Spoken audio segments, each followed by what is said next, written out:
Imaginez un serpent de métal, long de plus de 5600 km, reliant le Nigeria au Maroc et même à l'Europe. Ce n'est pas de la science-fiction, c'est le projet de gazoduc Nigeria-Maroc. Un chantier titanesque qui pourrait transformer l'Afrique de l'Ouest et bouleverser la carte énergétique mondiale. Il promet électricité, emploi et développement pour des millions de personnes. Mais il répond aussi à une urgence. L'Afrique de l'Ouest a soif d'énergie, pendant que le Nigeria gaspille son gaz, faute de débouchés. De l'autre côté, l'Europe cherche à s'affranchir du gaz russe, surtout depuis la guerre en Ukraine. Ce gazoduc apparaît comme une solution providentielle, reliant les ressources africaines aux besoins européens. Mais derrière cette vision, la réalité est complexe. Un projet à plus de 25 milliards de dollars.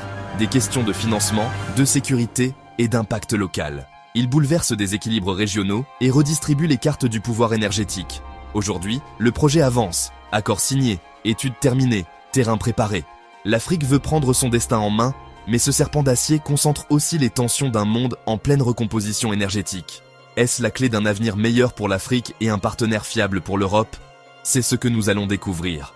Suivez-nous au cœur d'un des plus grands chantiers du XXIe siècle. Voici l'histoire du gazoduc Nigeria-Maroc. Un projet qui pourrait changer la donne pour tout un continent. Mais à quel prix et pour qui?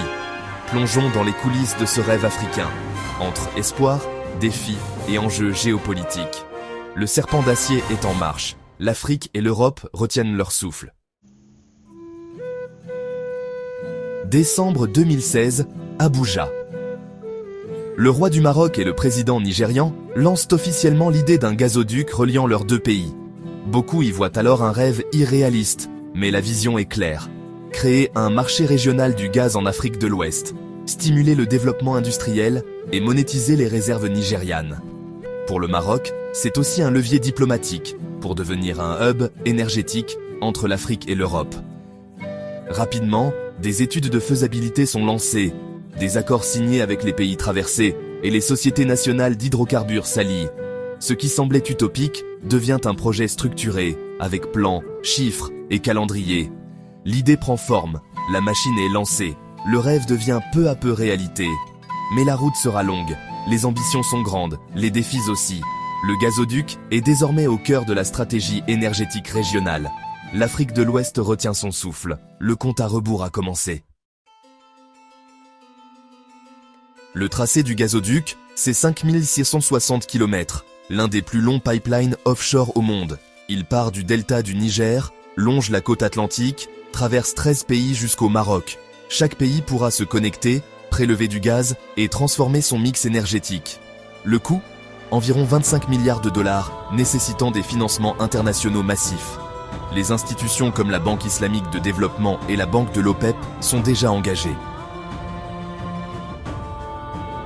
Le chantier, découpé en phases, mobilisera des milliers de travailleurs et transformera le paysage économique régional. Chaque tronçon nécessitera des infrastructures lourdes, stations de compression, routes d'accès et bases logistiques. Les zones traversées connaîtront un essor inédit en matière d'emploi et de services. Des entreprises locales seront sollicitées pour la construction, la sécurité et la maintenance du projet. Les collectivités locales bénéficieront de retombées économiques importantes, notamment grâce aux investissements connexes. Ce n'est pas qu'un pipeline, c'est un corridor de développement, un défi logistique et technique colossal, mais aussi une promesse de croissance partagée. L'Afrique de l'Ouest s'apprête à changer de dimension. Le serpent d'acier trace sa route. Pour le Nigeria, c'est l'occasion de valoriser ses immenses réserves de gaz, aujourd'hui gaspillées. Pour le Maroc, c'est la garantie d'un approvisionnement stable et la chance de devenir un carrefour énergétique vers l'Europe. Pour l'Afrique de l'Ouest, c'est une révolution.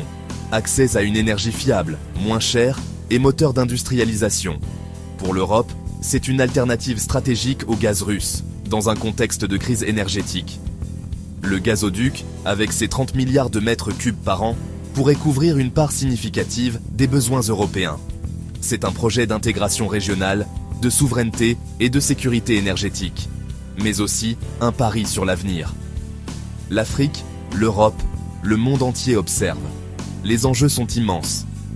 Le gazoduc Nigeria-Maroc, c'est bien plus qu'un tuyau. C'est une nouvelle ère qui s'ouvre. mais tout reste à construire. Début 2025, le projet entre en phase active. Études techniques terminées, accords signés, soutien politique régional. La première phase, entre Maroc, Mauritanie et Sénégal, est sur le point de démarrer. Les appels d'offres sont lancés, les travaux préparatoires débutent. Le financement reste le principal défi, mais les signaux sont positifs. Plusieurs institutions internationales et fonds souverains sont engagés. La stratégie, avancer étape par étape, sécuriser les financements au fur et à mesure. Chaque phase réussie attire de nouveaux partenaires. Le projet devient une vitrine pour l'Afrique. Mais la route est encore longue. Le serpent d'acier prend forme, lentement mais sûrement. L'Afrique de l'Ouest s'organise pour réussir ce pari. Le monde regarde. Ce gazoduc, c'est aussi une bataille géopolitique.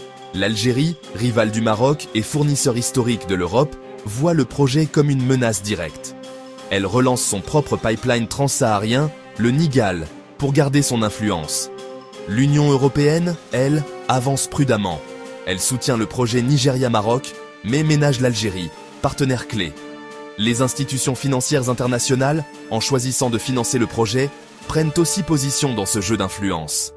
Le soutien de la CEDEAO montre que l'Afrique de l'Ouest privilégie l'intégration régionale.